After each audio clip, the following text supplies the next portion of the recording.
ব্র্যাক ব্যাংকের অ্যাপ থেকে instant loan নিয়ে আজকে আপনাদেরকে দেখাবো যে কোনো ডকুমেন্ট ছাড়া কিভাবে মাত্র 5 থেকে 7 মিনিটের মধ্যে 5 লাখ টাকা পর্যন্ত লোন নিতে পারবেন। লোন নেওয়ার এই পুরো প্রসেসটা আপনার হাতে থাকা মোবাইল ফোন দিয়ে করতে পারবেন। শুরুতেই ব্র্যাক ব্যাংকের আস্থা অ্যাপে লগ ইন করে ডিজিটাল লোন অপশনে ক্লিক করবেন।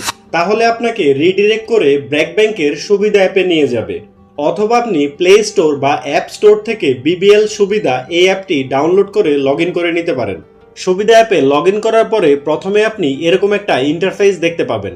উপরে লেখা দেখতে পাচ্ছেন ব্র্যাক ব্যাংক লোন অফার এবং নিচে লেখা রয়েছে ইনস্ট্যান্ট লোন। আমরা এখানে ক্লিক করে ইনস্ট্যান্ট লোনটা নিব ব্র্যাক ব্যাংক থেকে। ইনস্ট্যান্ট লোন অপশনে ক্লিক করার পরে আমরা লোনের ফিচারটা একটু দেখে নেই। এখানে কি লেখা রয়েছে, need cash for any emergency, অর্থাৎ আপনার যে কোনো ইমার্জেন্সিতে আপনি চাইলে ব্র্যাক ব্যাংক থেকে ইনস্ট্যান্ট লোনটা নিতে পারবেন। এটা খুবই সিম্পল, জাস্ট কয়েক মিনিটের মধ্যে আপনার এটা অ্যাপ্রুভাল এবং ডিসবার্সমেন্ট হয়ে যাবে। এই ইনস্ট্যান্ট লোন আপনি মিনিমাম 10,000 টাকা থেকে ম্যাক্সিমাম 5 লাখ টাকা পর্যন্ত নিতে পারবেন এবং এটার মেয়াদ হবে 3 মাস থেকে 60 মাস পর্যন্ত, অর্থাৎ 3 মাস থেকে 5 বছর মেয়াদি আপনি এই লোনটা নিতে পারবেন। এই লোনের ইন্টারেস্ট রেটটা হচ্ছে 11.50%। অনেক ব্যাংকে পার্সোনাল লোনের বর্তমানে ইন্টারেস্ট রেট প্রায় 14 থেকে 15% পর্যন্ত আছে, কিন্তু এই মুহূর্তে আপনি যদি ব্র্যাক ব্যাংক থেকে ইনস্ট্যান্ট লোনটা নেন তাহলে ইন্টারেস্ট রেট হবে মাত্র 11.5%। এবং সবচেয়ে ইন্টারেস্টিং যে বিষয় হচ্ছে এই লোনের কোনো প্রসেসিং ফি নেই। সো অন্য ব্যাংক থেকে আপনি পার্সোনাল লোন নিতে হলে কিন্তু আপনাকে একটা প্রসেসিং ফি দিতে হবে। এবং আদার যে ফিচারগুলো রয়েছে সেটা হচ্ছে এই লোনটা আপনার ব্র্যাক ব্যাংকের অ্যাকাউন্টে ডিসবার্স হবে। তারপর হচ্ছে ইনস্ট্যান্ট লোনটা আপনি 2টা ফেজে নিতে পারবেন, অর্থাৎ আপনাকে যে লিমিটটা দেওয়া হবে সেই লিমিটটা আপনি 2বার চাইলে আপনার অ্যাকাউন্টে ডিসবার্স করতে পারবেন। যদি আমি উদাহরণ হিসাবে বলি, ধরুন আপনাকে লোনের অ্যাপ্রুভাল দেওয়া হয়েছে 1 লাখ টাকা, আপনি চাইলে এখন 50,000 টাকা, তারপরে চাইলে আবার 50,000 টাকা নিতে পারবেন। অর্থাৎ আপনাকে যে অ্যাপ্রুভাল লিমিটটা দেওয়া হবে সেটা আপনি ম্যাক্সিমাম 2বারে নিতে পারবেন, অথবা আপনি চাইলে একবারও নিয়ে নিতে পারবেন পুরো অ্যামাউন্টটা। এই লোনটা নেওয়ার ক্ষেত্রে আপনার কোনো ডকুমেন্টসের প্রয়োজন নেই এবং আপনার কোনো গ্যারান্টরও দিতে হবে না। সো নর্মালি আপনি যদি কোনো ব্যাংকে পার্সোনাল লোনের জন্য আবেদন করেন আপনার অনেক ডকুমেন্টসের প্রয়োজন হবে এবং অবশ্যই আপনাকে একজন গ্যারান্টর দিতে হবে। বাট এই ইনস্ট্যান্ট লোনের ক্ষেত্রে আপনার কোনো ডকুমেন্টসের দরকার নেই, কোনো গ্যারান্টরের প্রয়োজন হবে না। এই লোনটা নেওয়ার ক্ষেত্রে শুধুমাত্র যে চার্জটা হবে সেটা হচ্ছে সিআইবি চার্জ হবে 100 টাকা প্লাস 15% ভ্যাট, অর্থাৎ 115 টাকা, এবং স্টাম্প চার্জ হচ্ছে 400 টাকা। সো টোটাল এই লোনটা নেওয়ার ক্ষেত্রে আপনার 515 টাকা কস্ট হবে। তো এখন আমি চেক অফার ডিটেলস এটা চেক করবো যে আমি কত টাকা আমি লোন পেতে পারি। এখানে যেটা বলা হয়েছে সেটা হচ্ছে এই লোনটা ম্যাক্সিমাম 5 লাখ টাকা পর্যন্ত দেওয়া হবে, কিন্তু আমি কতটুকু লোন নিতে পারবো সেটা আমার ইনকামটা অ্যাসেসমেন্ট করে আমাকে কিন্তু দেখাবে যে আমি কত লোন পাবো। সেটা আমি আপনাদেরকে নেক্সটে দেখাচ্ছি। কিন্তু লোন নেওয়ার আগে আমি একটু ক্যালকুলেশন করতে চাই, যদি আমি 5 লাখ টাকা লোন নেই তাহলে আমার প্রতি মাসে ইএমআই কত আসবে। তার জন্য আমি অ্যাপের হোম পেজে এসে নিচে দেখতে পাচ্ছেন ইএমআই ক্যালকুলেটর নামে একটা অপশন রয়েছে। এখানে আমি ক্লিক করে প্রথমে আমি হচ্ছে প্রিন্সিপাল অ্যামাউন্ট, অর্থাৎ আমি কত টাকার জন্য লোনের অ্যাপ্লাই করতে যাচ্ছি সেই অ্যামাউন্টটা আমি এখান থেকে সিলেক্ট করে দিব। তারপর আমি টেনরটা 5 বছর পর্যন্ত সিলেক্ট করব এবং যে ইন্টারেস্ট রেটটা রয়েছে সেটা আমি সিলেক্ট করব, যেটা হচ্ছে 11.50%, অর্থাৎ 11.5%। তো আমি যদি 5 লাখ টাকার মতো লোন নেই তাহলে আমার দেখতে পাচ্ছেন ইএমআই আসবে 10,930 টাকার মতো। এটি একটু কম বেশি হতে পারে। সো আপনি কতটুকু লোন নেবেন সেটাও আপনি এখান থেকে চাইলে ক্যালকুলেট করে নিতে পারবেন। সো এবার ব্যাকে এসে ইয়েস অ্যান্ড প্রসিড এই অপশনটা ক্লিক করলাম। এখানে স্টেপ বাই স্টেপ আমাকে সবগুলো অপশন ফিল আপ করতে হবে। প্রথম হচ্ছে চেক অফার ডিটেলস, এটা অলরেডি আমি কমপ্লিট করেছি। সেকেন্ড অপশনটা হচ্ছে একটা সেলফি তুলতে হবে আপনাকে। আমি যেহেতু তার আগেও এই অ্যাপের মাধ্যমে লোন নিয়েছি তাই আমার অলরেডি সেলফি তোলা আছে, দ্যাটস ওয়াই এটাকে ডান দেখাচ্ছে।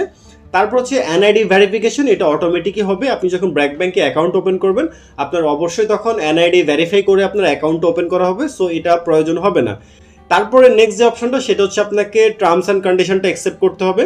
তার জন্য আমি টার্মস অ্যান্ড কন্ডিশন যে অপশনটা রয়েছে এখানে আমি ক্লিক করলাম। তো টার্মস কন্ডিশন অপশনে ক্লিক করলে প্রথমে আপনার নাম, আপনার জন্ম তারিখ এবং আপনার কন্ট্যাক্ট যে মোবাইল নাম্বারটা রয়েছে সেটা দেখাবে। তারপর টার্মস অ্যান্ড কন্ডিশন এই অপশনটায় ক্লিক করব। ক্লিক করার পর আমি স্ক্রল করে আমি নিচে আসবো, অর্থাৎ পুরো টার্মস কন্ডিশনটা আপনি চাইলে পড়তে পারেন। আমি পুরো পেজটা স্ক্রল করে নিচের দিকে আসলাম।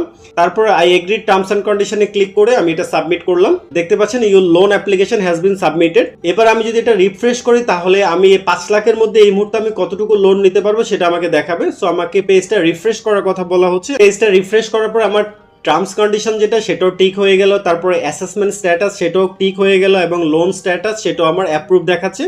তারপরে হচ্ছে আমাকে যে লিমিটটা এই মুহূর্তে দেওয়া হচ্ছে, অর্থাৎ 5 লাখের মধ্যে আমার ইনকাম অ্যানালাইসিস করে এই মুহূর্তে আমি 2,66,000 টাকা পর্যন্ত আমি এই মুহূর্তে লোনটা নিতে পারবো। এবং আমাকে এই যে লোনটা অ্যাপ্রুভ দেওয়া হয়েছে এটার টাইম থাকবে 60 দিন। অর্থাৎ আমি যদি এই মুহূর্তে ইনস্ট্যান্ট লোনটা না নেই, আমি নেক্সট 60 দিনের মধ্যে চাইলে কিন্তু আমি এই লোনটা নিতে পারবো। সো দেখতে পাচ্ছেন এখানে আমাকে এই মুহূর্তে ব্র্যাক ব্যাংক থেকে ইনস্ট্যান্ট লোন দেওয়া হবে 2,66,000 টাকা। সো আমি এই পুরো অ্যামাউন্টটাই নিতে যাচ্ছি। সুতরাং আপনি কতটুকু লোন পাবেন, আপনি যখন এখান থেকে অ্যাপ্লাই করবেন এবং আপনার লোনটা অ্যাসেসমেন্ট করে আপনাকে দেখাবে যে 5 লাখের মধ্যে আপনি সর্বোচ্চ কতটুকু নিতে পারবেন। যাদের ইনকাম রেঞ্জটা অনেক বেশি তারা কিন্তু সর্বোচ্চ 5 লাখ যেটা রয়েছে সেটাই কিন্তু নিতে পারবে। সুতরাং আমি আপনাদেরকে এখন দেখাবো যে আমি 2,66,000 টাকা লোনের যে অ্যাপ্রুভালটা পেয়েছি এটা ইনস্ট্যান্ট আমার অ্যাকাউন্টে কিন্তু চলে আসবে, যে আমি ডিসবার্সমেন্ট ইনস্ট্রাকশন দেওয়ার সাথে সাথে। তার জন্য নিচ থেকে যে ডিসবার্সমেন্ট ইনস্ট্রাকশন রয়েছে, এবার আমি ডিসবার্সমেন্ট ইনস্ট্রাকশনে ক্লিক করব। ডিসবার্সমেন্ট ইনস্ট্রাকশনে ক্লিক করার সাথে সাথে এখানে আপনাকে এরকম একটা ইন্টারফেস দেখাবে। তো প্রথম হচ্ছে লোন ডিটেলস। তো প্রথমে আমাকে লোন ডিটেলসটা সাবমিট করতে হবে, কতটুকু লোন অ্যাপ্রুভাল দেওয়া হচ্ছে সেই লিমিটটা এখানে দেখাবে। তারপর হচ্ছে ডিসবার্সমেন্ট রিকোয়েস্ট, অর্থাৎ আমি চাইলে এই মুহূর্তে 2,66,000 টাকা পুরোটাই নিতে পারবো, অথবা এই 2,66,000 টাকা আমি চাইলে দুইবারে নিতে পারবো। অর্থাৎ আমি এখন একটা অ্যামাউন্ট নেব, পরে আমি চাইলে আরেকটা অ্যামাউন্ট নিতে পারবো। বাট আমি চাচ্ছি আমি ফুল অ্যামাউন্টটাই নিব, 2,66,000 যেটা সেটাই নিব। তার জন্য ডিসবার্সমেন্ট রিকোয়েস্ট যে অ্যামাউন্টটা রয়েছে সেখানে আমি 2,66,000 টাকা লিখে দিচ্ছি। তারপর হচ্ছে ইএমআই টেনর, অর্থাৎ আমি কত মাসের জন্য এই লোনটা নিতে চাচ্ছি। সো যেহেতু আমি 2,66,000 টাকার জন্য আবেদন করছি, তাই আমাকে ম্যাক্সিমাম 3 বছরের জন্য এই লোনটা দিবে। বাট আপনি যদি 5 লাখ টাকা লিমিট পান সেক্ষেত্রে আপনি সর্বোচ্চ 5 বছরের জন্য এই লোনটা নিতে পারবেন। সো আমাকে যেহেতু 36 মাস ম্যাক্সিমাম দিচ্ছে, তাই আমি এখান থেকে সর্বোচ্চ যে 3 বছর সেটাই আমি এখান থেকে সিলেক্ট করে দিচ্ছি। সো লোনের টেইনরটা সিলেক্ট করার পর দেখতে পাচ্ছেন আমাকে অ্যাপ্রক্সিমেট ইএমআই দেখাচ্ছে কত, 8,771 টাকা 62 পয়সা, অর্থাৎ প্রতি মাসে এই অ্যামাউন্ট আমাকে ইএমআই দিতে হবে। তারপর হচ্ছে লোন পারপাস, অর্থাৎ আপনি কোন পারপাসে লোন নিতে যাচ্ছেন। এখান থেকে আপনি যে কোনো একটা অপশন সিলেক্ট করে দিতে পারেন। আমি ট্রিপ অ্যাব্রড, অর্থাৎ আমি ফরেন ট্রিপের জন্য আমি এই লোনটা নিচ্ছি, আমি এটাকেই সিলেক্ট করে দিচ্ছি। বাট আপনি চাইলে কিন্তু অন্য যে কোনোটাও সিলেক্ট করতে পারেন। তারপরে হচ্ছে ইএমআই পেমেন্ট ডেট, অর্থাৎ প্রতি মাসের কত তারিখে আপনি ইএমআইটা পরিশোধ করতে চান। সো এখান থেকে কিন্তু সিলেকশনের অপশন রয়েছে, ডিফারেন্ট কিছু তারিখ রয়েছে। সো আপনি একটু ক্যালকুলেট করবেন যে আপনি প্রতি মাসে কত তারিখে স্যালারি পান, তারপরে কোন ডেটে আপনার ইএমআইটা দিতে সুবিধা হয়। আমি আমার ইএমআই ডেটটা 25 তারিখে দিচ্ছি, কারণ 25 তারিখে আমার জন্য কনভিনিয়েন্ট হয়। তারপরে হচ্ছে ফার্স্ট ইএমআই ডেট, যে আপনার প্রথম ইএমআই ডেটটা কবে কাটবে।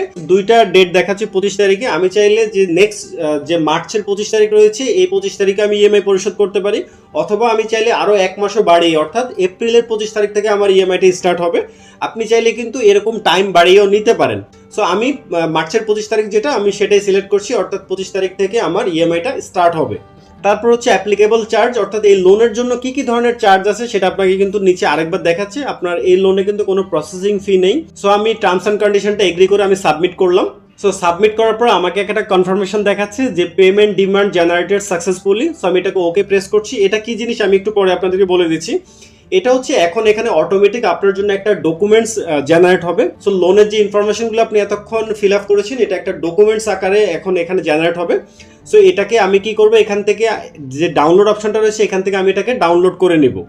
সো এই ডকুমেন্টসটা ডাউনলোড করার পরে এখন যেটা করতে হবে এটা হচ্ছে এই ডকুমেন্টসগুলোকে সবগুলোকে প্রিন্ট করতে হবে। প্রিন্ট করার পরে যে যে জায়গায় কাস্টমার সিগনেচার বা গ্রাহকের সিগনেচার রয়েছে সেই জায়গায় আপনাকে সিগনেচার করতে হবে। তারপরে এটার ছবি তুলে আপনাকে আপলোড করতে হবে। আমি প্রসেসটা স্টেপ বাই স্টেপ দেখাচ্ছি, যে কারণে ভিডিওটা হয়তো একটু লম্বা হতে পারে। বাট আপনারা যখন লোনের আবেদন করবেন কোনো কারণে যেহেতু আপনাদের কোনো বুঝতে সমস্যা না হয়, যে কারণে আমি চাচ্ছি ডিটেইলে আপনাদেরকে জিনিসগুলো বুঝিয়ে বলতে। সো প্রিন্ট আউট করার পরে যে যে জায়গায় গ্রাহকের সিগনেচার আছে সব জায়গায় আমি এখন সাইন করে দিই। সাইন করার পরে এখন আমাকে সবগুলো ডকুমেন্টস একটা একটা করে আপলোড করতে হবে। তার জন্য আমি আপলোড লোন ডকুমেন্টস এই অপশনটায় ক্লিক করব। ক্লিক করার পরে এখানে দেখতে পাবেন এখানে কিন্তু আপনার টোটাল 5টা ডকুমেন্টস আপনাকে আপলোড করতে হবে। প্রথমত হচ্ছে লোনের application form, CIB undertaking form, তারপর লোনের agreement letter, demand promise note, তারপর হচ্ছে লেটার অফ কন্টিনিউয়েশন। প্রত্যেকটা ডকুমেন্টসের উপরে দেখুন আপনি হেডিংস কিন্তু লেখা রয়েছে। আমি প্রথমে যে লোন অ্যাপ্লিকেশন ফর্ম রয়েছে সেটাতে ক্লিক করে আমার যে অ্যাপ্লিকেশন ফর্মটা রয়েছে সেটা আমি এখান থেকে জাস্ট ছবি তুলে আমি আপলোড করে দিচ্ছি। স্টেপ বাই স্টেপ আমি সবগুলো ডকুমেন্টসে আপলোড করে দিচ্ছি। আপনারা দেখতে পাবেন যে সবগুলো ডকুমেন্টসের উপরে কিন্তু আপনার হেডিংয়ে লেখা রয়েছে যে কোনটা কোন টাইপের ডকুমেন্টস, এটা আপনাদের বুঝতে সহজ হবে। সো আমার সবগুলো ডকুমেন্টস আমি আপলোড করে দিয়েছি। এখন নিচ থেকে যে ডান অপশনটা রয়েছে আমি ডান অপশনটায় ক্লিক করব। ডান অপশনটায় ক্লিক করার পর দেখতে পাচ্ছেন যে ডকুমেন্টস আপলোড এটা সাকসেসফুলি হয়ে গিয়েছে। আমি অলরেডি কিন্তু মোবাইলে একটা এসএমএস পেয়ে গিয়েছি যে আমার 2,66,000 লোনের যে অ্যাপ্রুভালটা হয়েছে সেটার জন্য একটা এসএমএস করা হয়েছে আমাকে ব্র্যাক ব্যাংক থেকে, দেখতে পাচ্ছেন। সো এবারে কিন্তু আমার সব কাজ শেষ। এবার শুধুমাত্র আমি ডিসবার্সমেন্ট ইনস্ট্রাকশন দিলে সাথে সাথে কিন্তু আমার লোনের যে অ্যামাউন্টটা রয়েছে সেটা আমার অ্যাকাউন্টে ক্রেডিট হয়ে যাবে। আপনি যদি বসুন্ধরা, আফতাবনগর এবং জলসিঁড়ি থেকে কোনো ফ্ল্যাট বুকিং দিতে চান তাহলে ব্যাংক লোন সুবিধা সহ সীমিত সংখ্যক রেডি এবং অনগোয়িং ফ্ল্যাট রয়েছে। ঝামেলামুক্ত এইসব ফ্ল্যাটে বুকিং দিতে স্ক্রিনে দেওয়া নাম্বারেই আজই যোগাযোগ করুন। তার জন্য গেট এ কনফার্মেশন কোড, অর্থাৎ আপনার যে মোবাইল নাম্বারটা থাকবে এই নাম্বারে একটা ওটিপি পাঠানো হবে। আমি ওটিপিটা জেনারেট করে নিচ্ছি এবং আমি ওটিপিটা টাইপ করে দিলাম। ভেরিফাই অ্যান্ড প্রসিড অপশনে ক্লিক করলাম। লোন ডিসবার্সমেন্ট ইনস্ট্রাকশনটা কিন্তু কনফার্ম হয়ে গেল। এখানে আপনাকে একটা কনফার্মেশন মেসেজ দেখাচ্ছে, এটা কিন্তু আপনাকে ভালোভাবে পড়তে হবে। তো প্রথমে যেটা হচ্ছে লোনের ডিসবার্সমেন্ট, যেটা আমার ব্র্যাক ব্যাংকের যে অ্যাকাউন্ট রয়েছে সেই অ্যাকাউন্টে লোনের অ্যামাউন্টটা ক্রেডিট হবে। যে ডকুমেন্টসগুলো আপনি সিগনেচার করে আপলোড করেছেন এগুলো আপনি যত্ন করে রাখবেন। নেক্সট 30 দিনের মধ্যে ব্যাংকের কোনো একজন কর্মী গিয়ে এই ডকুমেন্টসগুলো আপনার কাছ থেকে কালেক্ট করে নেবে, তাই অবশ্যই ডকুমেন্টসগুলো যত্ন করে রেখে দিবেন। তারপর আমি ওকেতে প্রেস করলাম। সো কিছু সময় অপেক্ষা করার পর দেখতে পাচ্ছেন আমার মোবাইলে অলরেডি আমি একটা SMS পেয়ে গিয়েছি যে আমার অ্যাকাউন্টে যে 2,66,000 টাকা রয়েছে যে লোনের অ্যামাউন্টটা সেটা ক্রেডিট হয়ে গিয়েছে। এবার আমি যদি ব্র্যাক ব্যাংকের আস্থা অ্যাপে লগ ইন করে আপনাদেরকে একটু ডিটেলসটা আমি দেখাই তাহলে আপনারা আরো ভালোভাবে বুঝতে পারবেন। সো তার জন্য আমি প্রথমে ব্র্যাক ব্যাংকের আস্থা অ্যাপে লগ ইন করে নিচ্ছি। এখানে আপনি আমার স্টেটমেন্টে দেখতে পাচ্ছেন যে আমার লোনের অ্যামাউন্ট 2,65,485 টাকা আমার অ্যাকাউন্টে ক্রেডিট হয়েছে। অর্থাৎ আমার লোনের অ্যামাউন্ট ছিল 2,66,000 টাকা, সেখান থেকে 115 টাকা এবং 400 টাকা অর্থাৎ 515 টাকা আমার এই টোটাল লোনের অ্যামাউন্টটা থেকে কেটে বাকি অ্যামাউন্ট হচ্ছে 2,65,485 টাকা আমার অ্যাকাউন্টে ক্রেডিট হয়ে গেছে। খুব ইজি প্রসেসে ব্র্যাক ব্যাংক থেকে কিন্তু চাইলে আপনারা ইনস্ট্যান্ট লোনটা নিতে পারেন, তবে আপনি লোনের জন্য এলিজেবল কিনা সেটা আপনাকে অবশ্যই আগে চেক করে নিতে হবে। যদি আপনি এলিজেবল হন তাহলে অবশ্যই আপনি ব্র্যাক ব্যাংক থেকে ইনস্ট্যান্ট লোনটা নিতে পারবেন। এখানে কিন্তু আপনি এই অ্যাপের থ্রুতে আরো ডিটেলস দেখতে পারবেন, আপনার টোটাল লোনের অ্যামাউন্ট কত, আপনার ইএমআই কত, আপনার নেক্সট ইএমআই ডেট কত হবে, আপনার যদি কোনো কারণে লোন আপনি ওভারডিউ হয় সেক্ষেত্রে ডিটেলস সবকিছু আপনি অ্যাপের মাধ্যমে দেখতে পাবেন। সো এই ব্র্যাক ব্যাংক থেকে ইনস্ট্যান্ট লোন কিন্তু অনেকেই কিন্তু এখন নিচ্ছে। সো আপনি চাইলেও কিন্তু আপনি চেক করে দেখতে পারেন যে আপনি লোনের জন্য এলিজেবল কিনা। যদি এলিজেবল হন তাহলে আপনিও কিন্তু ইনস্ট্যান্ট লোনটা নিতে পারবেন। সো ভিডিওটা যদি উপকারী মনে করেন তাহলে ভিডিওটা আপনার পরিচিত যারা আছে তাদের সাথে অবশ্যই শেয়ার করবেন। আর ভিডিওটা যদি ভালো লাগে তাহলে ভিডিওটা লাইক করে চ্যানেলটা সাবস্ক্রাইব করে বেল আইকন অন করে দিবেন।